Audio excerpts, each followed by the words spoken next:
quand vous venez dans le pays qu'on appelle Jésus, parce que Jésus est un pays, Jésus est un royaume. Dieu vous enlève de la vie du péché, de la masturbation, de la haine, de la jalousie, de l'occultisme, de la sorcellerie, de la magie.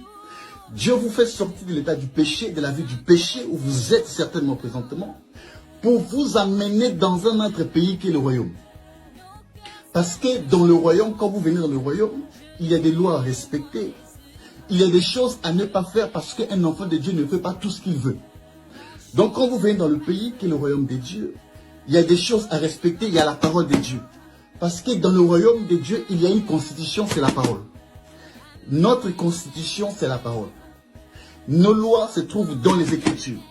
Donc quand Dieu lui dit, quitte ton pays, Dieu prophétisait, il parlait de lui. Jésus le Fils, il a quitté la maison du Père, le ciel. Il est venu sur la terre, il partait dans un autre pays. C'est-à-dire parce que quand Jésus vient dans le monde, le royaume n'était pas encore manifesté.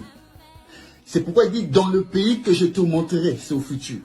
C'est pourquoi quand il vient, il part à la croix, Dieu manifeste ce pays, qui est le royaume. Et aujourd'hui, tous les fils de Dieu sont dans ce pays. Je ne parle des vrais fils de Dieu. Tous les vrais hommes de Dieu sont dans ce pays. Toutes les sœurs nées de nouveau, baptisées du Saint-Esprit, entrent dans ce pays.